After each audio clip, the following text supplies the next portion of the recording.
जज साहब हैं, साहब हैं, बाकी लोग दो चार साहब हैं। तो ये अगर हम काम नहीं करेंगे, मतलब कि इनके साथ इनके पीछे नहीं लोग खड़े होंगे या इनके साथ नहीं देंगे, तो ये मामला तो सफरमान की कोर्ट में जाएगा। ये डेफिनेटली एक चीज सिंपल बात है। हमें सबको इकट्ठा होना चाहिए, हमें यकजा होके बात करनी चाहिए और कहीं कोई ऐसा प्लेटफॉर्म बनाए और विदाउट एनी प्रपोज के अपने अपने सारे लोग आ जाएं एक जगह एक फुर्सत पे और सारे प्रोटेक्ट भी करें और फिर उसके साथ मदद भी करें जिन्होंने पैसे इस मामले में डूबे हुए हैं। अपना मामला पूरा मतलब एक दूसरे को पता हो। अभी पता ही नहीं है वो बंदा कौन बैठा हुआ है, उधर कौन बैठा हुआ है। यहाँ पे जज साहब ने तारफ करवाया कि ये बंदा फलान, हमें पता ही नहीं है एक्चुअल ये सिचुएशन है इस तरह की है कि हमें पता ही नहीं है जज साहब कौन है, दूसरे साहब कौन है। सिर्फ नाम सुना हुआ है, व्हाट्सएप पे नाम आया हुआ है, सोशल मीडिया पर नाम, लेकिन जब मुलाकात होती है हम काम करते हैं तो कुछ और होता है तो पता चलता। अच्छा, मेन चीज़ ये थी कि जो जैदी साहब इस्लामाबाद और चौधरी फारूक साहब आए थे कि हम सबसे बेहतर एक ये चीज़ चाह रहे थे कि जो मुतासरीन हैं वो डायरेक्ट केस का हिस्सा बने। तो उस सिलसिले में जैदी साहब ने भी मुलाकातें अपनी कंप्लीट कर ली है। जो एविडेंस हम लाए थे वो इंतहाई मोतबर पाए गए हैं इदारों के आगे। उनको लीगल शेप देने के लिए अब जैदी साहब अपना आज लीगल टीम से मिलेंगे।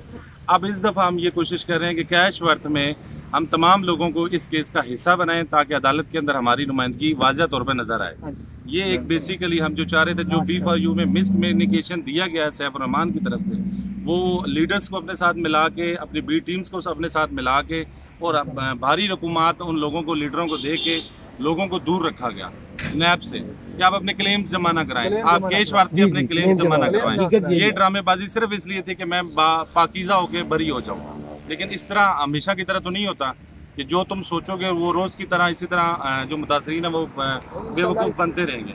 इस दफ़ा हम प्रॉपर एक तरीके से और लीगल वे से जैदी साहब जा रहे हैं और इस दफ़ा हम तमाम मुतासरीन को उसका हिस्सा भी बना रहे हैं। जैदी साहब और उनकी सारी टीम उनके साथ है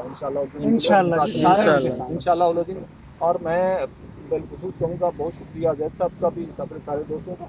इस टीम को सही मैनों में जब आप केस इंतराज कराएंगे तो उसमें सही सारे नुक्ते, कानूनी नुक्ते जो है ना वो सामने रखते हुए हम ये काम करेंगे इंशाल्लाह।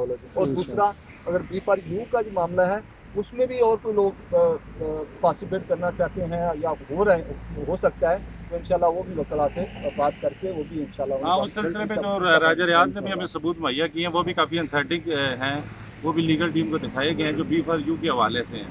तो अब उनके ऊपर भी आगे कानूनी जो शक्ल है वो भी दी जा रही है। अच्छा सर, ये सॉरी एक और चीज़ मैं पूछने को, ये इस B4U में जिस तरह के मतलब कि हम बात नहीं कर सकते आज, मैं ज़ाती तौर पे मैं कुछ करना चाहता बात करना है, लेकिन वो सीधी सी बात है कि नहीं वो कोर्ट में ना खड़े होकर बात नहीं कर सकते जब तक हमारा नाम वहाँ ना पुकारा जाए या हम उसमें लिस्ट में शामिल ना हो।